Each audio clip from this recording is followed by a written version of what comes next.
El 3 de marzo del 2021, en medios nacionales, se dio a conocer esta noticia, en palabras de Daisy Jaramillo Rivera, fiscal y directora especializada contra las violaciones a los derechos humanos. La Fiscalía General de la Nación logró el cierre definitivo de una carretera en el Guaviare, que al parecer estaba al servicio de los grupos de disidencias al mando de alias Gentil Duarte.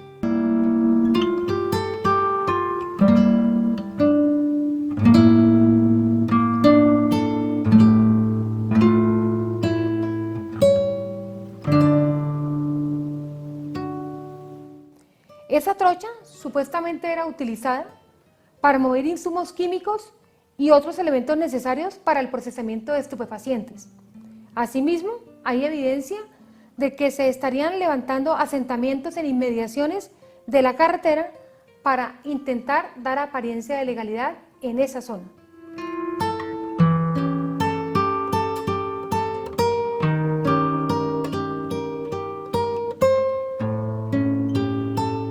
Un juez de control de garantías ordenó el cierre de la vía y la destrucción manual de 2 puentes de madera.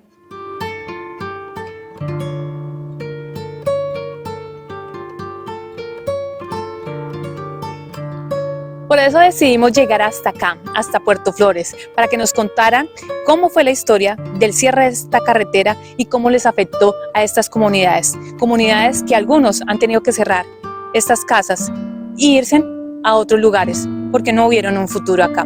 Hay otras que siguen resistiendo y esas son las historias que vamos a contar.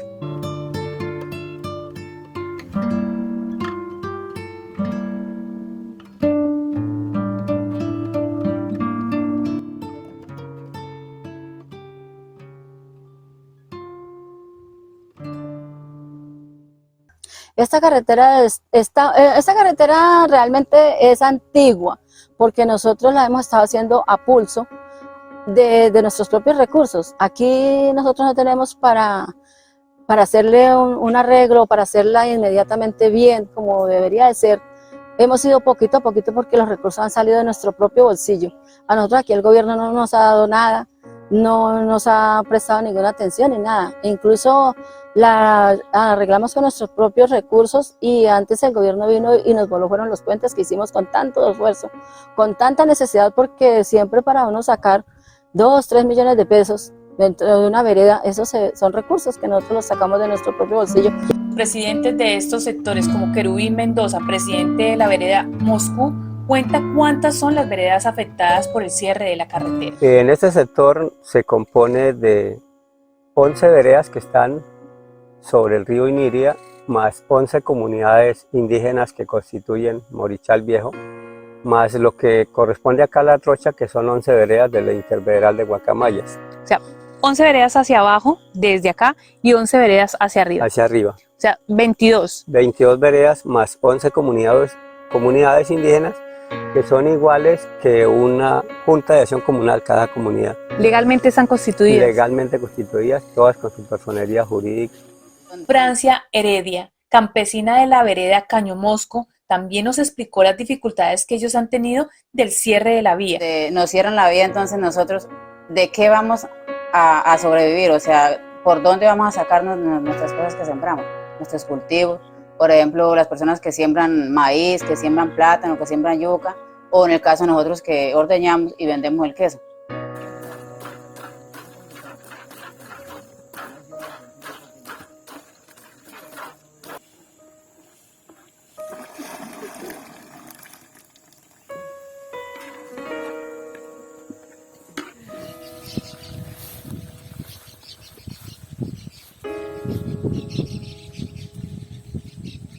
Esa leche en el momento nosotros pues la estamos cortando y hacemos queso para vender porque por el tema de las vías no llega acá una línea para que recoja la leche de todas las personas que ordeñamos.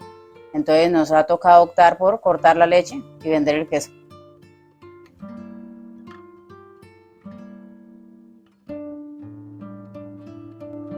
Viven desilusionados por los incumplimientos del PENIS y preocupados de los créditos que tienen que pagar en el banco.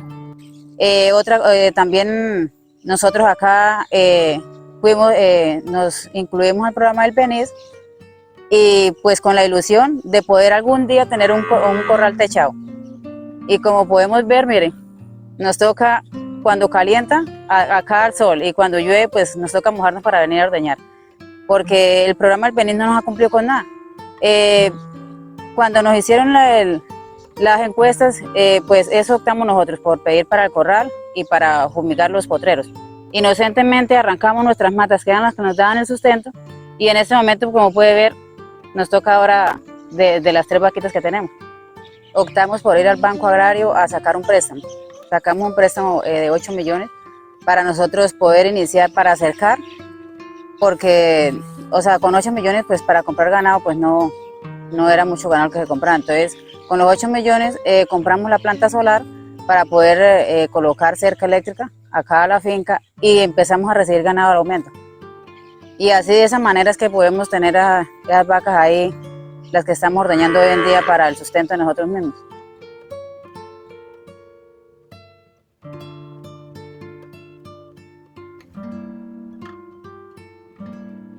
La Fundación para los Derechos Humanos del Oriente Colombiano, DOC, en el Guaviare, en cabeza de Julio Armando Fuentes, ha estado acompañando estas comunidades y refiere la delicada situación. En los alrededores de la vereda de Puerto Flores construyeron su propia carretera y la construyeron con su propio esfuerzo. Pero hay que destacar aquí que ese trabajo colectivo de las comunidades allí se ha visto afectado por la deforestación de grandes terratenientes en el departamento del Guaviare.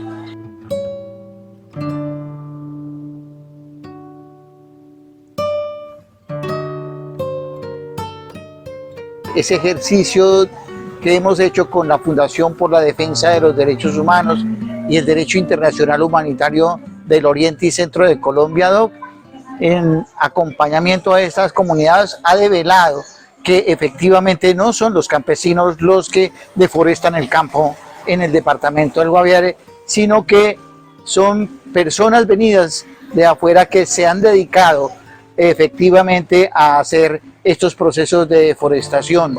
Deforestar en el Guaviare, 1 hectárea de tierra vale 1.200.000 pesos. Y hacemos los puentes, acá arreglamos carretera y todo eso para nuestro propio beneficio. Esto no es para hacer beneficios para Gentil Duarte, porque ni lo distinguimos siquiera ni para guerrilla, ni para disidencias, ni para nada. Son para nosotros los campesinos, para nuestros hijos y para las comunidades indígenas que viven muy abajo, y ellos también necesitan mucho esta carretera. Para entender un poco el contexto de lo que nos están contando los campesinos y cómo se expande la ganadería y los cultivos en esta parte del país, buscamos a la Bisomu TOC, una organización tejedora de historias y facilitadora de diálogos entre diversos actores sociales e institucionales, y también promovido por Pedro Arenas, quien lleva años de investigación y de historias documentada de estos sectores, y puntualizó lo siguiente. Y en efecto, pues ahí se ha dado, como en otras zonas del Guaviare, el fenómeno de la deforestación. Una deforestación que era pequeña al inicio, cuando se trataba de las economías campesinas de subsistencia, de la colonización, pero que tiende a hacerse cada vez mayor por la expansión de la actividad ganadera. Ya no solamente estamos hablando de fundos donde la gente siembra cultivos de pan coger o unas parcelas de coca, sino de actividad ganadera que requiere, por lo que implica esa actividad productiva, todos los años de nuevas áreas para ser convertidas a potreros en la medida en que el hato también se multiplica. Y claro, esto es lo que empieza a aparecer cada vez con más fuerza en los mapas del IDEAM y aparece con más fuerza en las fotografías de los sobrevuelos que adelantan sobre todo los expertos ambientales que están dedicados a esa tarea del monitoreo de la deforestación en los últimos años. El director seccional también del Guaviare de la CDA, que es la Corporación para el Desarrollo Sostenible del Norte y del Oriente Amazónico, que tiene como encargo principal promover el conocimiento de los recursos naturales y renovables, Orlando Castro, habló de cómo son los focos de deforestación y cuáles son las entidades que están haciendo monitoreo en la zona. Donde se identifican en el departamento del Guaviare 7 núcleos grandes de deforestación. Entre ellos está incluido el de la vía Puerto Flores. Ese es un núcleo que llamamos Cuba y Nueva York, donde efectivamente al día de hoy sigue presentándose ese fenómeno de deforestación. Parte importante para las comunidades es que desde este gobierno y la CDA ya han estado haciendo acercamientos con la ministra de Ambiente para poder articular esfuerzos entre la corporación y las comunidades. Ya nos hemos dado cuenta que efectivamente nuestros campesinos no son los que están generando estas grandes deforestaciones. Desde la corporación y atendiendo nuestra misionalidad como Corporación de Desarrollo Sostenible, estamos convencidos que esa es una de las formas de trabajar de la mano de la comunidad. Y estos núcleos que anteriormente se llamaban núcleos de deforestación, ahora los volvemos núcleos de desarrollo forestal. En el departamento del Guaviare ya hay identificados esos 7 núcleos, uno de ellos es el que le mencionaba, el de Nueva York, Kuwait, está identificado como núcleo de desarrollo forestal. En este sector se pueden trabajar con la comunidad, acuerdos de conservación, pagos por incentivos forestales y a la vez generar una economía en torno al tema forestal, de maderables y no maderables. Esas son como las acciones que tenemos desde la corporación, también desde el Ministerio de Ambiente ya se empieza a hablar de este tema. La idea es que dentro de los diálogos regionales que se van a llevar a cabo en el territorio, empecemos a mencionar todas esas dinámicas y esas estrategias para ponerle freno a la deforestación de una manera diferente. ¿Cuál es esa manera? Desde el desarrollo sostenible, volver los bosques, verlos que en pie son más rentables que derribados. Varias veredas que se han dedicado a pequeños cultivos para tratar de sobrevivir, como en el caso de don José Fernando Cruz, presidente de Caño Cauca, nos cuentan su historia y su diario vivir. Nosotros cultivamos lo que pueden ver, el frijol, el maíz, que lo cultivamos con todo el sacrificio y lo cultivamos con el fin de poderlo transportar por la carretera que nosotros mismos hemos construido para que nos quede más fácil sacar los productos a San José del Guaviare. Hablamos de la importancia que los campesinos de estas zonas les dan a los puentes que fueron destruidos contra su voluntad y de las problemáticas que han tenido. Adiós. Mira, ahí van los campesinos regando a salir con sus motos, porque es la única vía que tenemos para poder nosotros funcionar como eso. Y entonces alrededor de que se mejoren las condiciones y podamos que el gobierno nos legalice la vía, pues estos puentes, mediante Dios, deben ser construidos en material para que no nos toque cada 2 años hacerlos nuevos o volver a cortar madera para hacerlos. Madrugar a salir de sus veredas para realizar diferentes actividades y pasar por los puentes, que es un paso obligado y una gran necesidad, así nos lo cuenta Jaime Cárdenas Rodríguez, líder de la vereda Caño Mosco. Cuando crece el caño, duramos hasta 8 o 15 días incomunicados. No podemos, de hecho, quedamos marginados del exterior. Gentil Estrella es uno de los primeros colonos que abrió las primeras picas desde la vereda La Lindosa, más o menos en el año 1976, como lo cuenta él. Y ahí dependió la carretera, ahí. Y es la carretera que necesitamos nosotros los campesinos para llegar allá a la boca. Dicen algunos medios nacionales y la fiscalía que esa carretera la abrieron hace 6 meses. ¿Qué tan cierto es? No, doctora, esa es una gran mentira. Lo que están diciendo es una gran mentira. Eso existió hace muchos años, esa carretera, esa carretera.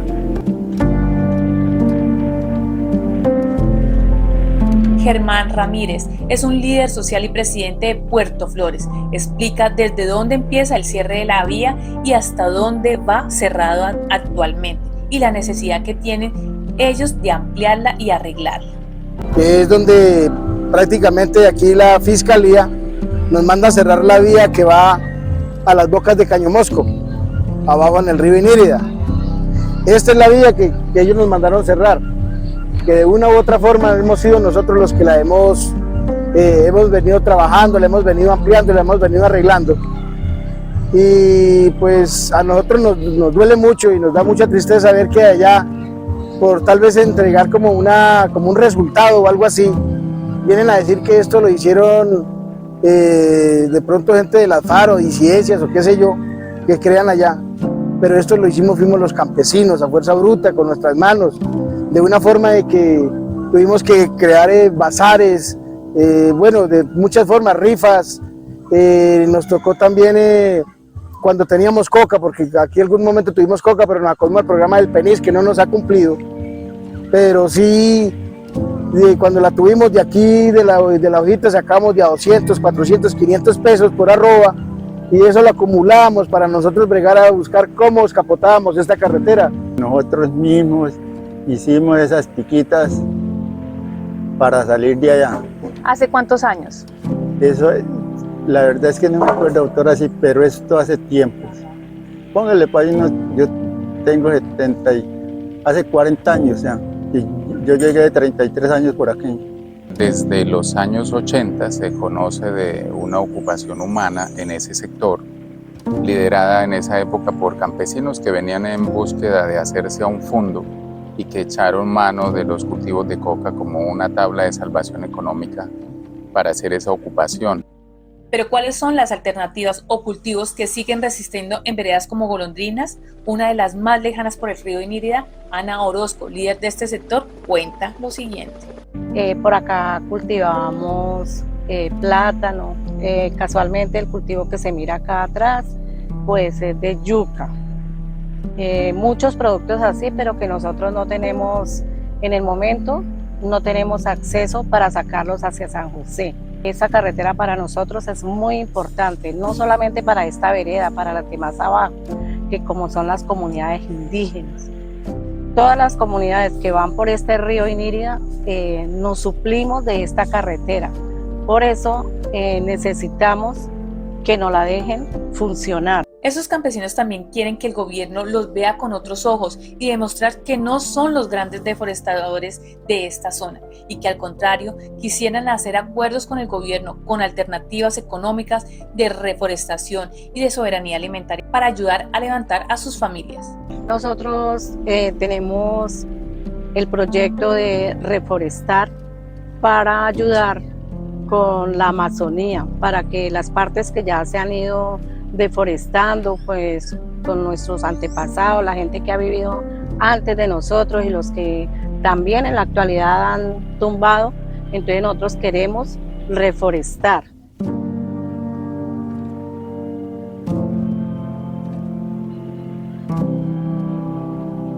Ha sido difícil para varios de ellos, como Dairo Hernán Peña, superar el momento cuando la fuerza pública tomó el control de esta carretera. Y lastimosamente el mismo Estado bombardeó puentes, tumbó puentes, hizo lo que él quiso. Antes se llevaron un poco de gente abajo de las bocas, supuestamente le acusaban que eran guerrilleros y que han tumbado selva. ¿Por qué el Estado nos saca, bombardea puentes, manda helicópteros para bombardear puentes? ¿Por qué tienen que destruirnos así?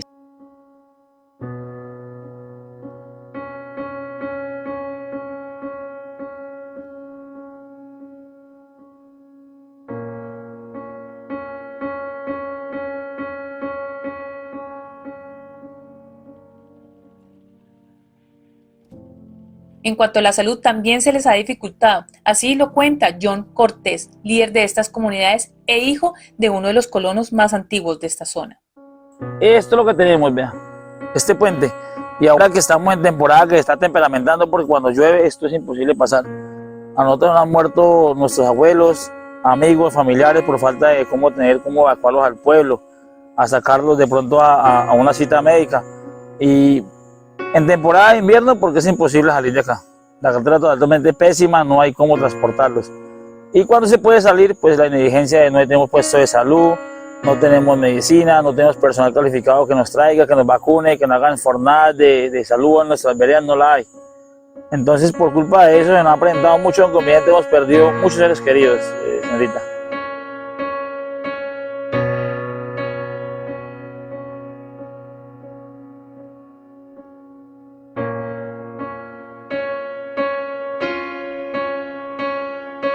La educación y la alimentación de los jóvenes que viven en los internados también se ha visto afectada.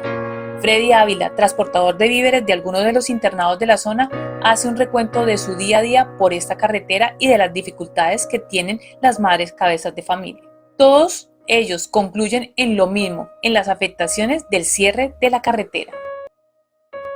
Tenemos la situación de los internados. Yo soy transportador de los internados, yo trabajo con la empresa Nutris, Llano Víveres.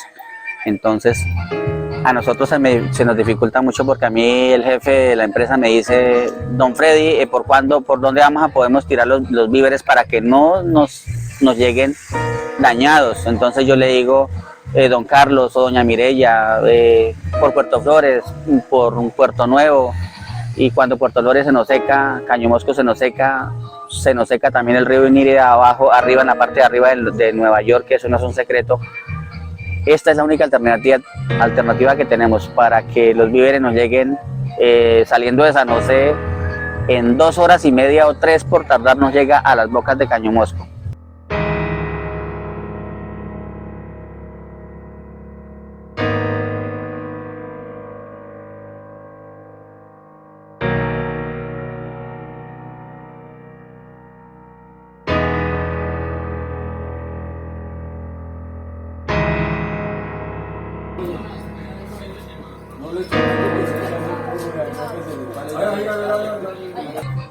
Madres cabezas de hogar que les toca caminar hasta 7 horas para poder recoger los niños acá al internado de Puerto Flores, porque los dejan estudiando, los traen, los dejan a estudiar y a los 15 días tienen que venir a sacarlos y tienen que caminar 8 horas. 8 horas subiendo y 8 horas bajando. Esas señoras, a mí me consta, son señoras que se vienen a las 4 de la mañana para llegar aquí y devolverse, descansan 1 hora, recogen los niños y se devuelven. Llegan a las 7, 8 de la noche. Entonces, con el cierre de esta carretera, pues nos perjudican a todos los habitantes, porque pues nos dejarían sin, no sería un acceso, que es la única vía de acceso que tenemos para salir, para transportarnos, para llevar nuestros niños al colegio, o sea, para todo. Entonces nos están perjudicando. Uno de los puntos que quedó dentro de los acuerdos de La Habana es la reforma integral, no solo para el desarrollo de estas comunidades, sino con el enfoque diferencial que se debe tratar.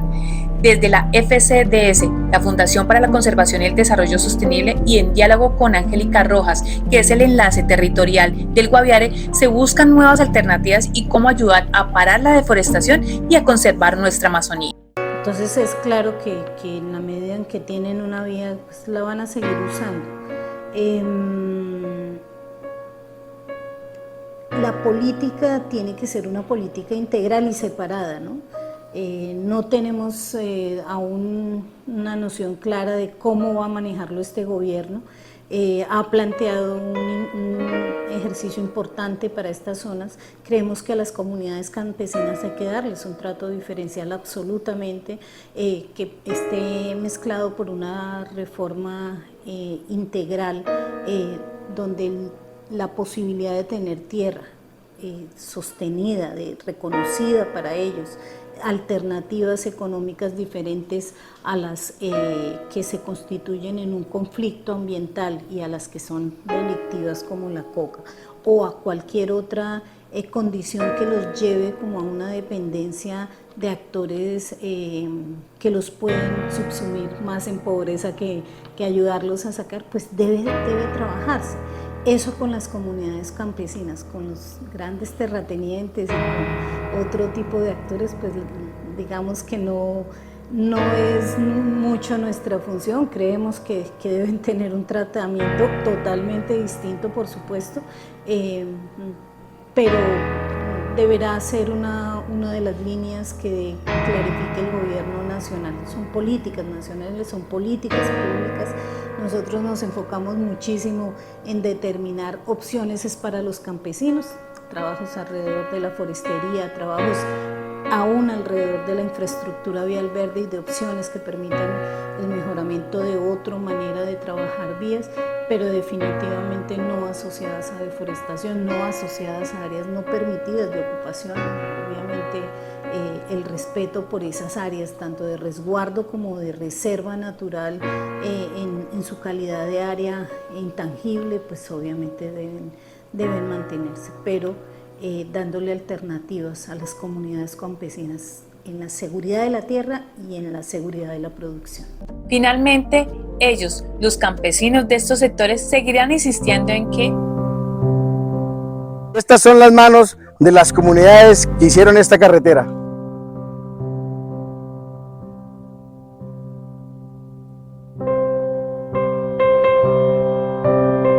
esta fecha, más de 2.000 personas esperan soluciones a su problemática, un gran reto para este nuevo gobierno.